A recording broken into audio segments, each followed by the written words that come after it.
Bem-vindo a uma jornada visual e histórica pelo confronto naval mais decisivo da Era dos Descobrimentos, a Batalha de Jiu, em 1509. Esta graphic novel hiperrealista revive não só a batalha, mas toda a saga portuguesa no Índico, desde a preparação da frota em Lisboa até o legado contemporâneo. Prepare-se para mergulhar em uma narrativa que une rigor documental, arte cinematográfica e o fascínio das grandes epopeias marítimas. Vamos explorar os bastidores, os personagens e as estratégias que mudaram o curso do comércio mundial e deram origem ao primeiro império global marítimo da humanidade. No início do século XVI, o mundo estava em plena transformação. As rotas comerciais do Índico eram disputadas por potências islâmicas e europeias. Portugal, sob o comando de Manuel I, buscava dominar o comércio de especiarias e expandir sua influência. A Batalha de Jiu tornou-se o ponto de inflexão, onde tecnologia, fé e ambição se encontraram em alto mar. O confronto não foi apenas militar, mas também cultural e econômico, marcando o início de uma nova ordem global. A preparação da armada portuguesa foi meticulosa. Em Lisboa, carpinteiros, artilheiros e marinheiros trabalharam incansavelmente para equipar as naus com o que havia de mais avançado em tecnologia naval. Os canhões portugueses, com alcance superior ao dos adversários, foram decisivos. A devoção católica permeava cada detalhe, desde as bênçãos antes da partida até os estandartes com símbolos religiosos.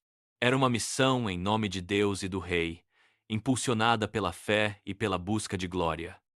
A armada, liderada por Francisco de Almeida, era composta por naus robustas, caravelas ágeis e galeões armados até os dentes. Cada navio era uma fortaleza flutuante, com tripulações treinadas para enfrentar tempestades e inimigos. A superioridade técnica dos portugueses era evidente não só nos canhões, mas também na disciplina e na organização. O comando centralizado permitia respostas rápidas e coordenadas, um diferencial crucial em batalhas navais. Do outro lado, a aliança otomana-mameluca-gujarati reunia forças do Egito, do Império Otomano e dos sultanatos indianos.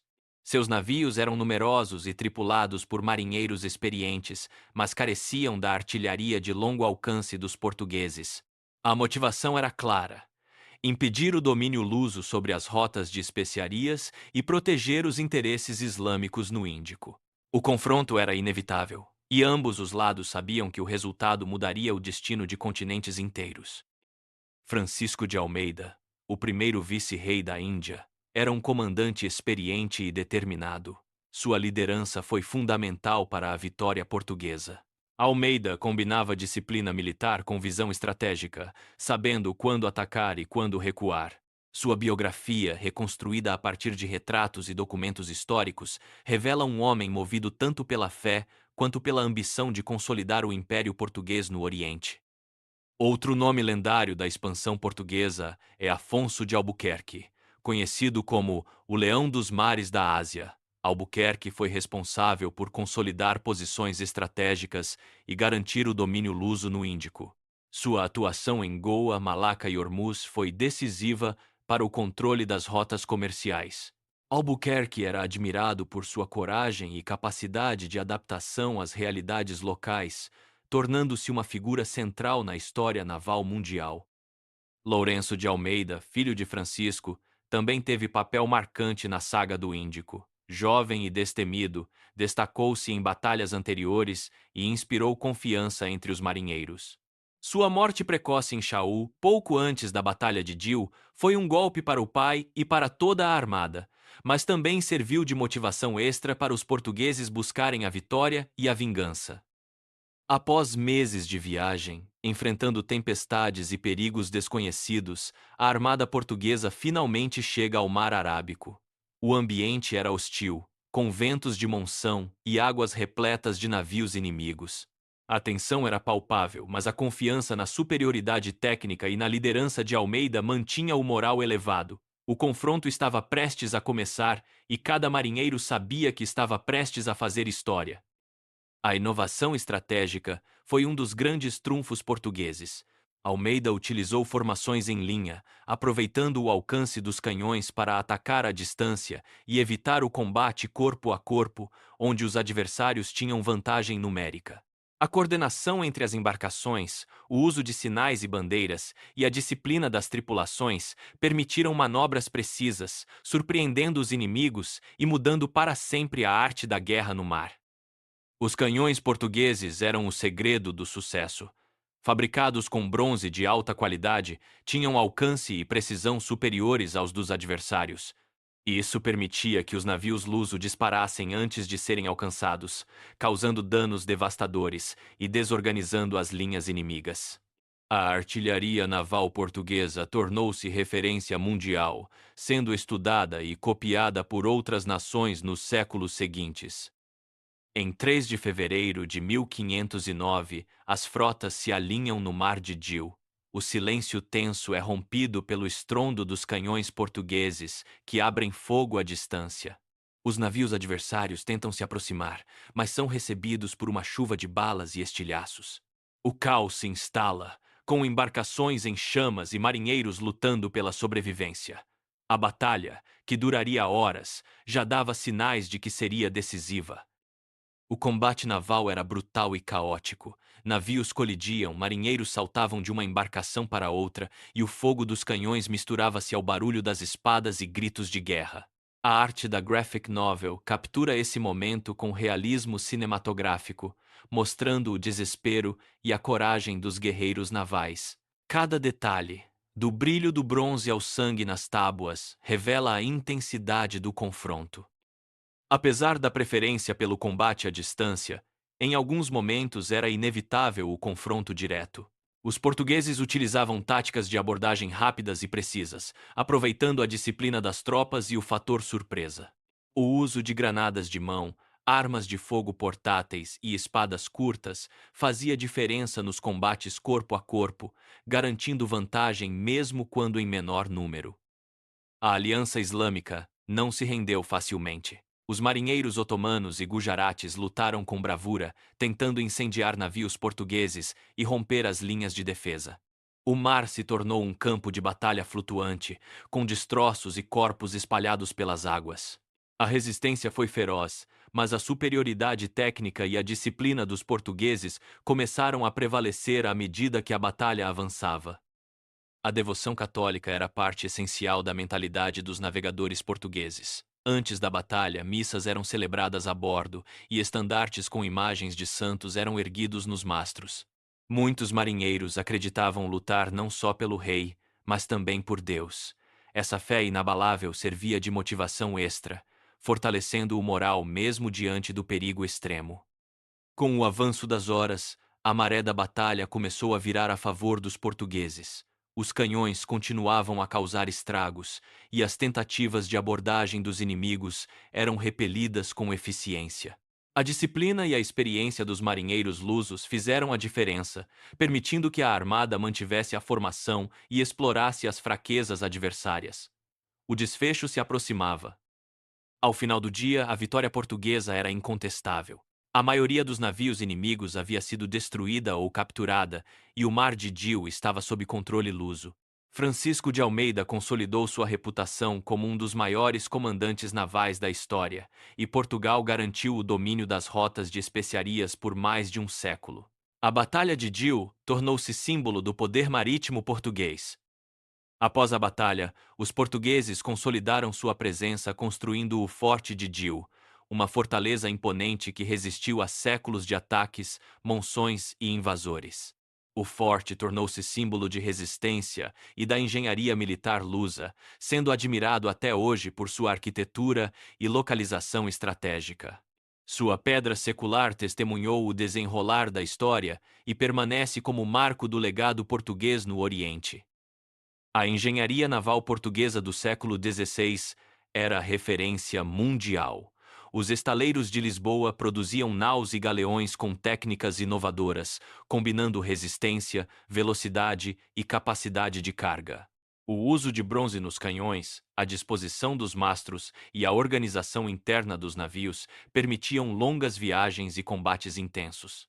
Essa superioridade tecnológica foi fundamental para o sucesso nas batalhas e para a expansão do império. Décadas após a Batalha de Dil, o forte foi novamente posto à prova durante o cerco otomano de 1538.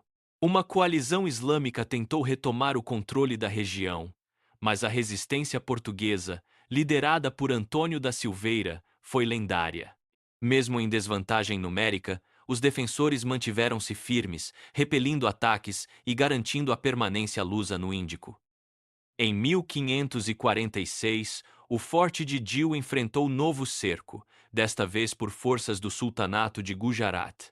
A defesa foi comandada por João de Castro, que utilizou táticas inovadoras e manteve o moral dos soldados elevado. O cerco durou meses, mas terminou com mais uma vitória portuguesa, consolidando o forte como bastião invencível e símbolo do poder luso no Oriente. João de Castro destacou-se não só como comandante militar, mas também como engenheiro e cartógrafo. Suas contribuições para a defesa de Dil e para o conhecimento geográfico do Índico foram fundamentais. Castro era admirado por sua inteligência, coragem e capacidade de liderança, tornando-se uma das figuras mais respeitadas da história naval portuguesa. Afonso de Albuquerque consolidou o domínio português em pontos estratégicos do Oriente, como Goa, Malaca e Hormuz. Sua visão de criar uma rede de fortalezas e controlar o comércio marítimo foi essencial para a longevidade do império. Albuquerque era temido pelos inimigos e respeitado pelos aliados, sendo lembrado como um dos maiores estrategistas da história naval. Apesar das vitórias e do domínio secular, o Império Português no Oriente começou a declinar a partir do século XVII. Novas potências europeias, como Holanda e Inglaterra, desafiaram a hegemonia lusa. O Forte de Dil resistiu até 1961, quando foi finalmente incorporado à Índia. O fim político, porém, não apagou o legado cultural, linguístico e histórico deixado pelos portugueses. Mesmo após o declínio do império, as rotas marítimas traçadas pelos portugueses continuaram a ser usadas por séculos. O comércio global moderno ainda segue caminhos abertos durante a era dos descobrimentos. A influência portuguesa pode ser sentida em portos, cidades e culturas ao redor do mundo, mostrando que o verdadeiro legado vai além das conquistas militares. Hoje, o português é a sexta língua mais falada do mundo, com mais de 260 milhões de falantes em 4 continentes. Esse fenômeno é resultado direto da expansão marítima iniciada por Portugal no século XVI. A língua tornou-se ponte entre culturas, unindo povos distantes e perpetuando a memória dos navegadores que ousaram cruzar oceanos desconhecidos. A memória dos guerreiros navais portugueses permanece viva não só em monumentos e livros, mas também na cultura popular, na arte e na identidade de povos que compartilham a língua e a história. A graphic novel presta homenagem a esses homens e mulheres que desafiaram o desconhecido, provando que o impossível era apenas uma questão de coragem e determinação. A obra utiliza um estilo pictórico hiperrealista, misturando influências de Frank Miller, Alex Ross, Moebius e Dalí. Cada página é uma experiência visual única, com composições que evocam o caos da batalha, o fogo dos canhões e a contemplação da pedra secular do Forte de Dil. O resultado é uma graphic novel que transcende o gênero, aproximando-se da pintura histórica clássica. A narrativa baseia-se em fontes primárias e secundárias de alta credibilidade, como os relatos de Fernão Lopes de Castanheda, João de Barros e Gaspar Correia. Documentos dos arquivos de Lisboa, Torre do Tombo e fontes otomanas contemporâneas garantem o rigor histórico. Cada personagem e evento foi reconstruído a partir de retratos, mapas e biografias documentais.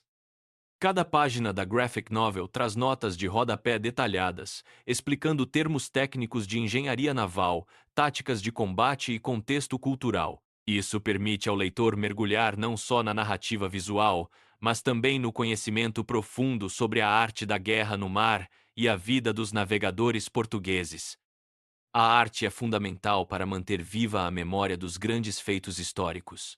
Ao unir narrativa visual e rigor documental, esta graphic novel transforma a história naval portuguesa em uma experiência sensorial e emocional. O leitor é convidado a sentir o cheiro da pólvora, ouvir o estrondo dos canhões e contemplar a vastidão do oceano, como se estivesse a bordo das naus de Almeida.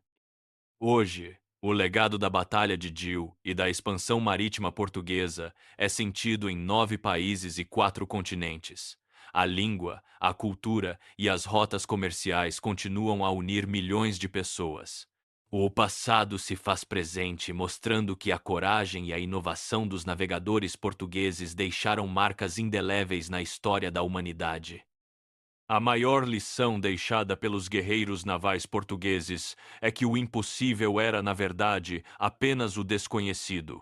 Ao desafiar mares inexplorados, enfrentando perigos e adversidades, provaram que a coragem e a determinação podem transformar o mundo. Essa mensagem ecoa até hoje, inspirando novas gerações a buscar o desconhecido e a superar limites. A Batalha de Jiu foi o ponto de partida para a construção do primeiro império global marítimo da história. Portugal estabeleceu uma rede de fortalezas, entrepostos e rotas comerciais que conectavam Europa, África, Ásia e América. Esse feito sem precedentes mudou para sempre a geopolítica mundial e abriu caminho para a globalização. A epopeia portuguesa inspirou artistas de todo o mundo, desde pintores renascentistas até autores de mangá e graphic novels contemporâneas. A fusão de estilos, do hiperrealismo ao surrealismo, reflete a universalidade do tema e a capacidade da arte de atravessar fronteiras, levando a história de Jill a públicos diversos. Cada personagem da graphic novel foi reconstruído a partir de retratos, biografias e documentos históricos. Francisco de Almeida, Afonso de Albuquerque, João de Castro e outros ganham vida nas páginas, mostrando suas virtudes, dilemas e feitos heróicos. Essa abordagem humaniza a narrativa, aproximando o leitor dos protagonistas da história. A devoção católica permeava todos os aspectos da vida dos navegadores portugueses. Missas, procissões e orações eram parte do cotidiano a bordo. Essa religiosidade influenciava decisões, estratégias e até mesmo o modo como os marinheiros enfrentavam o perigo. A fé era vista como proteção e inspiração, reforçando o senso de missão e destino. A guerra naval do século XVI era um jogo de estratégia, tecnologia e coragem. Os portugueses inovaram ao combinar artilharia de longo alcance, táticas de formação e disciplina militar. Cada batalha era um teste de engenhosidade, onde o conhecimento técnico e a capacidade de adaptação faziam a diferença entre a vitória e a derrota. Os arquivos históricos de Lisboa, Torre do Tombo e outros centros de documentação foram essenciais para reconstruir a narrativa da Batalha de Jiu. Mapas, cartas, diários de bordo e retratos permitiram uma abordagem rigorosa e detalhada, garantindo que cada cena da graphic novel fosse fiel aos fatos e ao espírito da época. A Batalha de Jiu também teve grande impacto no mundo islâmico. O fracasso da coalizão otomana-mameluca-gujarati em deter os portugueses marcou o início do declínio do poder islâmico no Índico. Isso abriu caminho para novas dinâmicas políticas e comerciais, alterando o equilíbrio de forças na região por séculos. A vitória em Jiu inspirou outras nações europeias a investir na expansão marítima. Holanda, Inglaterra e França seguiram os passos de Portugal, buscando novas rotas e territórios. O século XVI tornou-se palco de uma corrida global por poder, riqueza e conhecimento, transformando para sempre a história da humanidade. O Forte de Jiu resistiu a séculos de ataques, monções e mudanças políticas. Sua pedra secular é testemunha silenciosa de batalhas, cercos e transformações. Hoje, é símbolo de resistência e da capacidade humana de construir obras que desafiam o tempo e o esquecimento. Ao contemplar a saga dos maiores guerreiros navais do mundo, somos convidados a refletir sobre o que realmente permanece quando os impérios declinam. As rotas, a língua, A cultura e a memória são legados que atravessam séculos, mostrando que o verdadeiro poder está na capacidade de transformar o desconhecido em história compartilhada. Esta graphic novel é uma homenagem aos maiores guerreiros navais que o mundo já conheceu. Ao unir arte, história e emoção, ela perpetua a memória de homens e mulheres que ousaram desafiar o impossível. Que sua coragem inspire novas gerações a explorar, criar e preservar o legado de um passado que ainda vive em nós.